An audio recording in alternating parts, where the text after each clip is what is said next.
Recruit has reported for evaluation as instructed. Recruit is 15 seconds early. This unit regrets that this unit was not permitted to execute the recruit when first encountered. However, the recruit has made some commendable progress and is becoming an asset to the warband.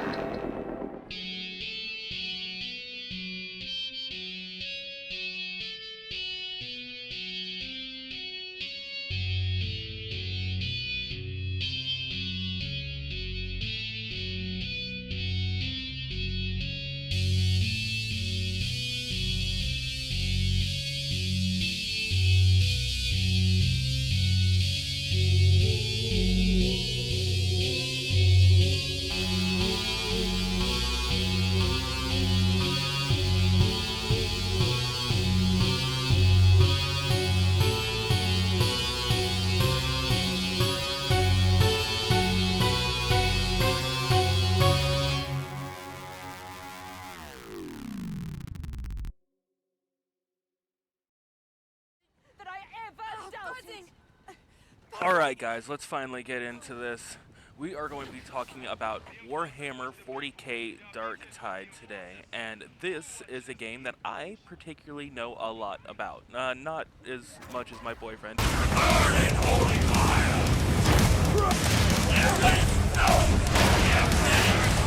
But I do know a decent amount about this game. So let's get into a little bit of the facts here, and then we'll get into the gameplay a little bit more. The first edition of Warhammer came out in 1983 and was based in a grimdark dystopian future. Warhammer is a board game that includes tiny little models that you have to buy individually. You take these models and you take time to paint them and put them together. Once you've put together your army, which is not cheap by the way, you place them onto a board in your separate deployment zones.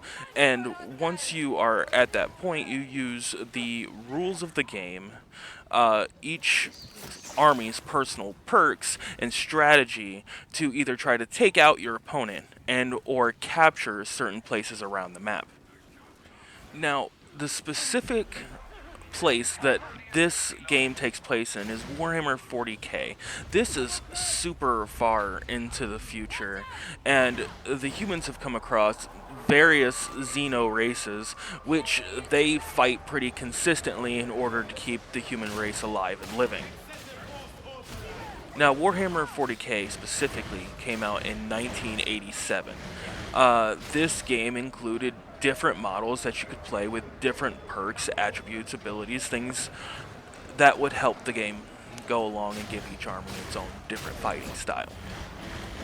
Warhammer 40k happens to be the universe that DarkTide takes place with, and this is where your story starts. Now, the first thing you're going to see when you enter this game is this grand intro giving you the storyline of what's going on, the battle happening, where you were, who you were, and then all hell breaks loose. Soon after, you get the chance to play the character yourself, and you run through this maze that seems otherwise simple, straightforward gameplay. It just babies you all the way through it. You're like, sweet, this game's not going to be too hard. Yeah, it tricked you. After finishing up the rest of this beginning level, and you actually get into the game, you go through a few more cutscenes, which explains the situation that you are having to deal with currently. Soon after, it throws you out onto your first mission, with only the weapons that you received from the tutorial training area. I sure hope you didn't pick anything too hard. So when starting this game, if you pick the first difficulty or the second difficulty, your first time through went pretty easy. You know, it's pretty fantastic. You played through, you understand the basics of what's going on, and you got an idea of how to survive with your partners. If you picked anything above that, the game is actively trying to murder you in any way possible. In playing through this first mission, you learned what this game really is, a 4-player co-op horde shooter. Now, I'm sure at this point that everybody remembers in the beginning. You remember that class you chose in the beginning? Well, that's going to be your play style from here on out, at least until you hit level 30. Once you hit level 30, it's all just about power gaming. You're about trying to get the next level of equipment, the highest stats, to make the beat down all the more easy. Now, you would have chosen from one of four classes: the Zealot, the Veteran, the Psyker, or the Ogren. Now, each of these characters has their own different play style. The Ogren is all about max health. The Psyker is all about crowd control and magic. The Veteran is an assault class. It is all about guns and the usage of combat. And the Zealot is a melee class that's built around being strong and being a glass cannon. These four types of classes is what's going to make up your team. But it's going to be a mix and match of everything among them. You can have four Ogrins, you can have four Psychers. Sometimes it's a great matchup. Sometimes it just doesn't work. If I was going to relate it to any type of game, I would say go back in the Warhammer series and find Vermintide 1 and 2. Or, if you're not big on the Warhammer series and you're just trying to try it out, Left 4 Dead's another good example. Now, the truth about this whole game is that you as your character are just trying to survive. In this universe, anyone labeled as a heretic or a traitor is instantly killed, but you manage to get yourself a second chance because you saved someone. In honesty, from the lore, from these universes, I would say that you're probably surrounded by more enemies than friends.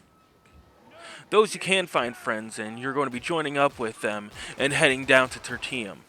Tertium is the name of the planet, by the way. Now, down on Tertium, besides some of the welcoming areas, everyone there's a heretic, and you must purge heretics. Purge them all in holy flame. That's right, soldier. If you're going to want to live here, you're going to have to purge some heretics. From this point, this is where the game starts to get really intense. Everyone on this planet, everyone, has the blessing of Nurgle, and you are here to purge. Nurgle is one of the four Chaos Gods in the 40k universe, and is a big problem for anybody, really. So you remember when I told you that the game's actively trying to kill you? I'm not kidding. Other games are just like, let's not throw too much of anything at him. This game doesn't care. It doesn't care in the slightest. It will throw 5 chaos spawns at you if it wants to. And you just have to deal with that. But if you are a blessed zealot like I am, you will make your way through the hordes of zombies and kill everyone with the gift of Nurgle, just to press the one button that turns the blender back on. I feel like that's an accurate representation of what's going on. Now, the game dev says that this game is not attached to any pre-existing canon events or people, but they didn't explicitly say that it's not canon, so I have a head canon going on that we're just out there purging heretics somewhere in the 40k universe. So take that into mind when you're playing. Now, when you're playing through the game, you're going to end up doing any sort of different missions. Everything from killing a person to cleaning out a ship landing yard to turning on a space array to even clearing out a forge so they can use it for something or another. Everything's in the name of the Emperor. Now, if you notice, I've been spending all of this time focusing strictly on the gameplay. I've mentioned some things about story here and there, but I've been focusing mainly on the gameplay of the whole thing. Why, you ask? The storyline of this game sucks. There's just absolutely no substance for it. You're going through the game, and it's like your job, basically. You spend every single one of the cutscenes throughout the whole game going around meeting important people on the ship that you can't even go talk to as NPCs. Me personally, I just have a problem with this. You know, for so much time and effort going into this magnificent game, and for the amount of lore that Warhammer has, both on a board game and in games themselves, I feel like the story should have been spectacular. It should have been what I was paying attention to in this game. But it's just not. But the gameplay of the game itself completely makes up for all of that. Besides when the game decides to throw 30 dogs at you and expect you to survive. Now, at this point in time, I would normally start going into a deeper part of the gameplay, such as like levels up and perk trees and things as such. I can't, and there's a certain reason why. See, the game releases for consoles coming up in the next few days on October 4th. And with that release date, both on consoles and on PC, we get an update that completely overhauls the perk system. So me going over the perk system right now would end up doing almost nothing for you guys, because in the next few days it'll be gone. The weapons, on the other hand, I can go over with you. And this is kind of a fun system. So every character gets to hold one melee weapon and one ranged weapon. Now these ranged weapons and melee weapons have a list of different weapons you can use. On the range side, depending on your class, you could use a staff that fires electric, or an Ogren can shoot basically cannonballs out his wrist. Zealot will burn everything in holy fire, and the veterans have the plasma guns. Now for the melee weapons are basically always the same. Everything has different powers or different things. My personal favorite's the chainsword. But melee weapons are melee weapons, and you're just going to have to look through them and choose your favorite once you get into the game. Now every weapon is going to come with 2 perks and 2 stat increases. And you get these by leveling up the weapon themselves. Later on, you'll earn things that will allow you to switch out your perks and or your stat increases to get better weapons and better uses out of your things. But that's not all that's in your inventory. You can have up to 3 curios. Curios are basically little totem things that you keep on you. Like I don't know quite how to explain it, but you know, I imagine they keep them like on their belts or something, and they give you extra perk boosts that help you stop everything that's coming at you. Everything from resistances to faster special uses to sometimes faster reloading speeds on the guns.